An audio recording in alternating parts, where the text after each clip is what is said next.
Esta noche vamos a hablar sobre la renuncia del Papa Benedicto XVI. Para hablar de este tema está con nosotros Adrián Vitali. ¿Cómo te va, Adrián? ¿Todo bien? Bien, bien, muy bien. Comenzando un nuevo ciclo.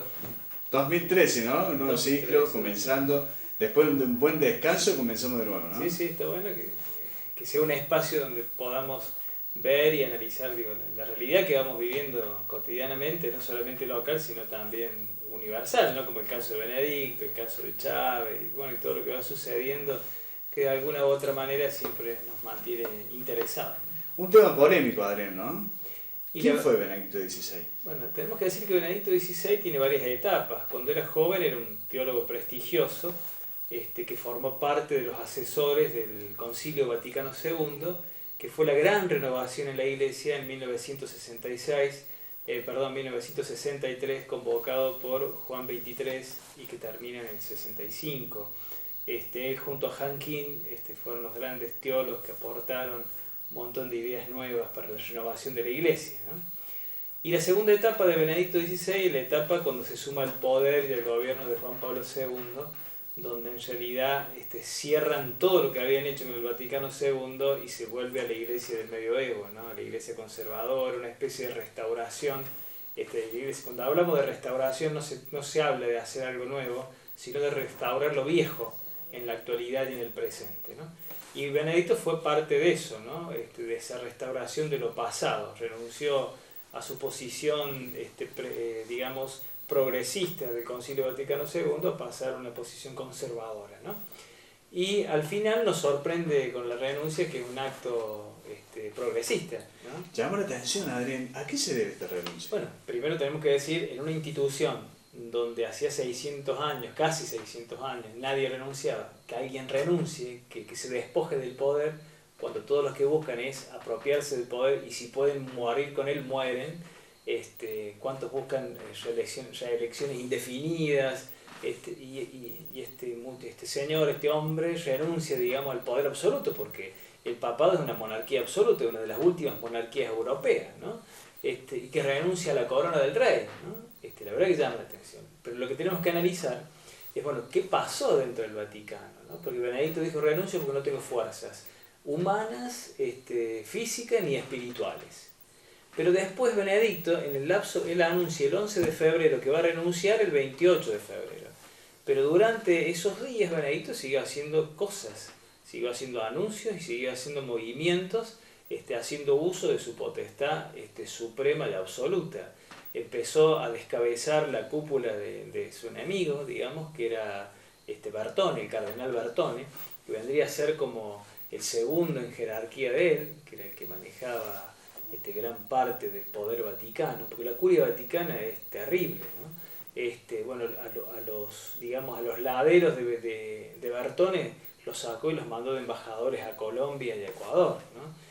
Nombró después de varios meses al presidente de IOR, que es el Banco Vaticano, que había quedado vacante porque Benedicto había puesto a su amigo Gotti Tedeschi, que descubrió plata de la Cosa Nostra, del narcotráfico, de políticos, de empresarios, una especie de lavado de dinero. Entonces cuando lo fue a denunciar le hicieron un complot y lo echaron a Tedeschi, ¿no? Muy parecido a lo que había pasado con el Banco Ambrosiano, cuando el presidente del Banco Ambrosiano, Calvi, termina colgado de un puente, ¿no? Se fue destapando las ollas, ¿no? Se fue destapando, ¿no? Y por eso la renuncia de Benedicto tiene dos condimentos. Una, que no lo hace en el ámbito donde tenía que haberlo hecho, que era en el colegio cardenalicio. El colegio cardenalicio es como el Senado, ¿no? Donde se discuten las cosas, donde el Papa tira tema y todos opinan. Hay que aclarar, Adrián, que es un estado el Vaticano, ¿no? Sí, sí, es un estado como es Argentina, como es Venezuela, como es Chile, como es Italia, es un estado, el Papa es el presidente de ese estado. Bien. Tiene gendarmería, en el Vaticano se compran armas para la Guardia Suiza, y de las mejores, ¿no? No un 22 corto, ¿no? Digamos, tiene su ejército, que es la Guardia Suiza. Pero digo, cuando Benedicto, me parece cuando renuncia me parece hackeado por las internas feroces dentro de la curia romana, donde me parece que lo iban acorralando para terminar una historia muy parecida a la de Juan Pablo I. Juan Pablo I, Albino Luciani, en el 77, cuando lo nombran papa y quiere investigar lo que pasaba con el Banco Ambrosiano, a los 33 días aparece muerto en su habitación, ¿no? Y todos especularon que había sido un crimen por los negocios sucios que había con el Banco Ambrosiano, y después se fueron sucediendo algunas muertes más, ¿no?, con relación a ese tema. Y yo creo que Benedicto empezó a vislumbrar que podía terminar de la misma manera.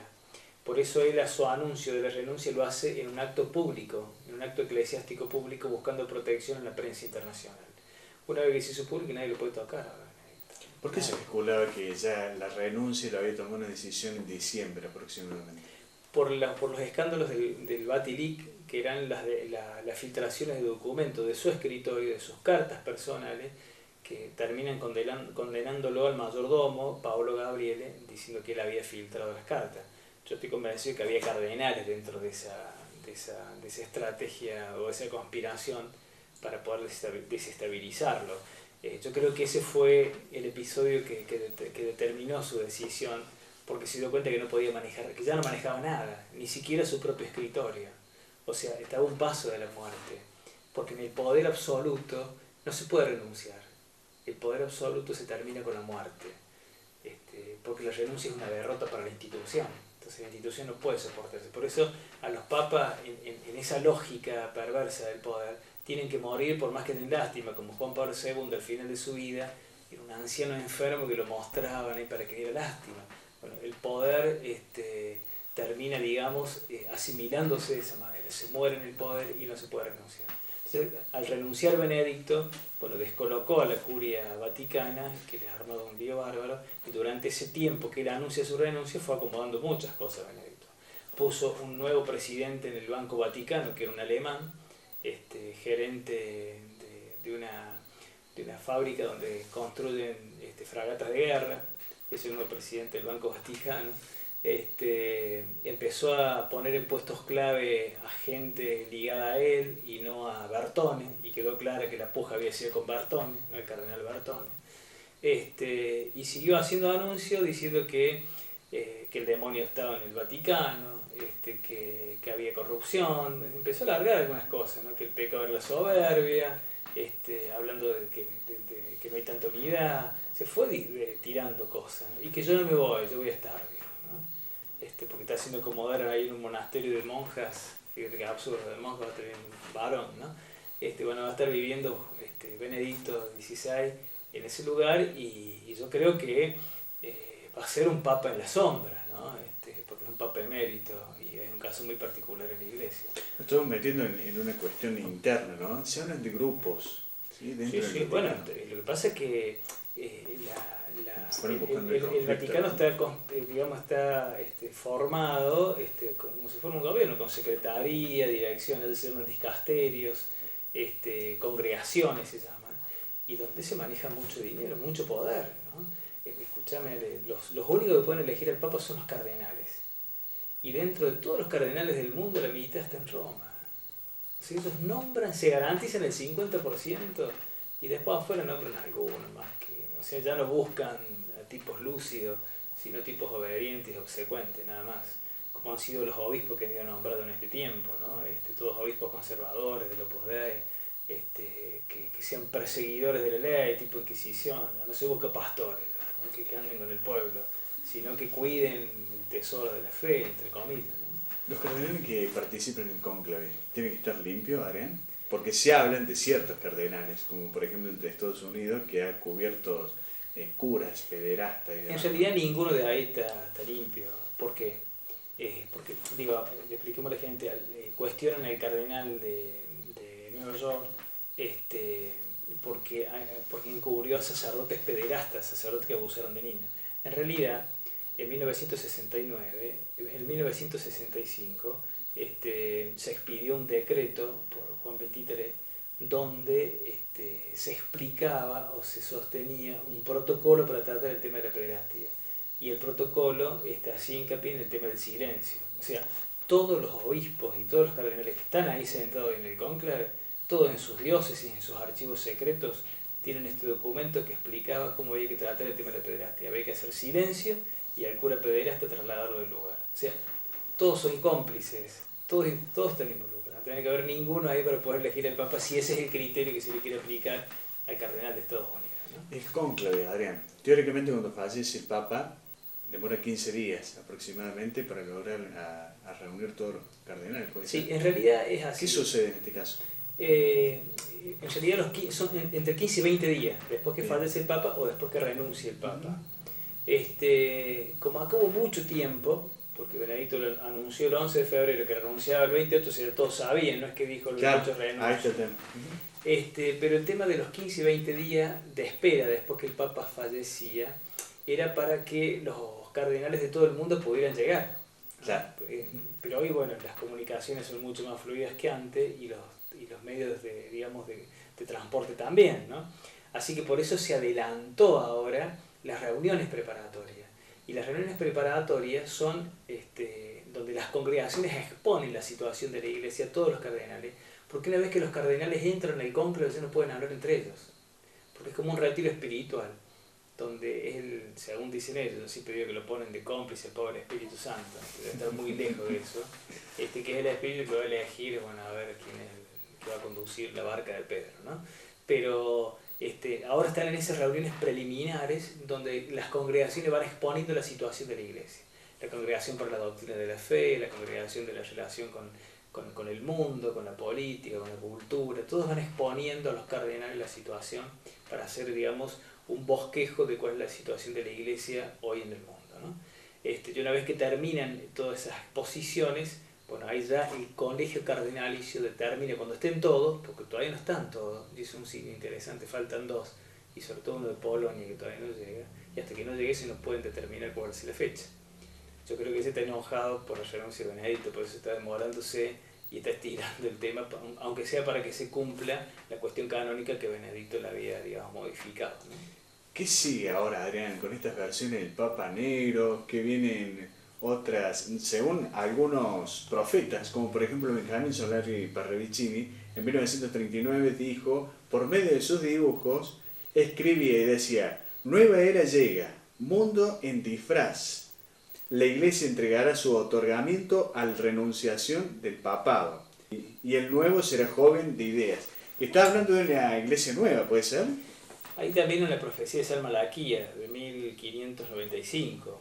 Malaquías profetizó sobre 112 papas y sobre 111 siempre los identificó de manera simbólica y al último le puso un nombre, que es Petrus Romanus. Bien. En la iglesia, de San Pedro, que fue el primer papa, no hubo ningún otro Pedro. Y la profecía hasta ahora, la verdad que ha venido, digamos, coincidiendo. Este sería el último papa, según la profecía de Malaquías, donde para él decía terminaba el mundo, pero es el mundo eclesial, de la iglesia constantiniana, de la iglesia imperial, y van a hacer una iglesia nueva, la iglesia de Pedro I, la iglesia lineal, la iglesia horizontal, la iglesia que discutía con la cultura y con el mundo, la iglesia que era abierta, que estaba en las calles, no encerrada en sus privilegios. Esa es la iglesia que profetizaba Malaquías, ¿no? Y Petrus Romanus, que se dice que puede ser el Papa Negro, hay algunas coincidencias de algunos papables. Uno es Peter Turkson, el arzobispo de Ghana, que él hace mucho tiempo ya está en el funcionario vaticano y puede ser un candidato. Y el otro, digamos, el de San Pablo, Shepherd, que también es Pedro, que son, digamos, los más fuertes que están sonando fuera, digamos, del círculo europeo, ¿no? Que normalmente son europeos. Adrián, te invito a ver un video sobre la profecía de San Malaquías. Lo vemos. He aquí una profecía sobre la renuncia del Papa Benedicto XVI y la llegada del principio del fin. La profecía de San Malaquías señala que habrán 111 papas antes del Apocalipsis. Benedicto XVI era el número 111. Las profecías de San Malaquías son dos textos que se publicaron en 1595 y en 1690, las cuales se atribuyeron durante varios siglos al arzobispo San Malaquías de Armagh, de ahí su nombre. Después de Benedicto XVI y según San Malaquías, viene el último papa. que no es un papa negro como versa el mito urbano, pero sí entrega una profecía bastante pesimista para el mundo católico, pues dice Petrus Romanus, Pedro Romano: en la persecución final de la Santa Iglesia Romana reinará Petrus Romanus, Pedro el Romano, quien alimentará a su grey en medio de muchas tribulaciones. Después de esto la ciudad de las 7 colinas será destruida y el temido juez juzgará a su pueblo. Y después de ver este informe, Adrián, ¿cómo te gustaría que sea este nuevo sucesor? Pero bueno, hay que ver, yo creo que sea, a mí me cuesta tener optimismo, porque por ahí se piensa, se habla de una iglesia nueva con postulados viejos, y es muy difícil, ¿no? Es complicado. ¿Cómo te gustaría la nueva iglesia? Y la nueva iglesia me gustaría que abran las puertas a las mujeres para que puedan ser sacerdotes, como la iglesia anglicana, que las mujeres también pueden llegar a ser obispos, que en el cónclave pueda estar la dimensión femenina discutiendo, ¿no? Porque es una iglesia machista, que no refleja lo que es la iglesia. Todos hombres encerrados eligiendo al sucesor de Pedro, ¿no? Tendría que estar toda la iglesia expresada en su diversidad, digamos, eligiendo, ¿no? Porque no puede ser que el espíritu siempre se manifieste a través de los hombres y no de la parte femenina, ¿no? Me gustaría una iglesia tolerante y abierta y modificando sus nociones con el tema de la homosexualidad. La homosexualidad no es una enfermedad. Y es más, dentro de los informes que le han entregado ahora el Papa, de toda la investigación que mandó a hacer después de los Batilic, que era la filtración de documentos, salen cuestiones como que había lobby gay dentro del Vaticano, ¿no? Que había orgías dentro del Vaticano y en saunas muy caras de Roma. Para satisfacer a los cardenales. Sí, sí, pero digo, a ver, pues no, si es entre adultos no es ningún problema, pero no estén haciéndolo y después cuestionándolo, digamos, ¿no? Tratando de enfermos a los que son homosexuales, ¿no? O cuestionando a los estados que deciden igualar, digamos, en algunos derechos, ¿no? Entonces me gustaría una iglesia más plural, una iglesia más sencilla, más abierta al mundo. Humana, no tan ortodoxa ni monárquica. Exacto, una iglesia más apegada, digamos, a la caridad y no tanto al dogma, a la ley, una iglesia más parecida a la gente, ¿no? Y no tan distante a ella, más amiga de los humildes y no de los poderosos. Una iglesia donde los obispos no cobren sueldo del Estado, sino que tengan que trabajar como cualquiera para ganarse la vida. Una iglesia que la gente la sienta propia, ¿no? No una iglesia exclusiva para excluyentes, ¿no? Entonces me parece que esa es la iglesia que todos soñamos, pero me parece que estamos lejos de esa iglesia, ¿no? Esa es la iglesia del siglo I, y estamos lejos de eso porque era la iglesia de los pobres, era la iglesia de los peregrinos, de los caminantes, de los anunciadores, de los que estaban convencidos que el cristianismo era una sabiduría y no una religión. Adrián, gracias por venir. Vamos a volver a hablar de este tema una vez que elijan el Papa. Sí. ¿En qué queda todo esto? ¿En qué queda todo esto? Bueno, gracias por venir. Dale, gracias a vos. Nosotros continuamos con más Café entre Amigos.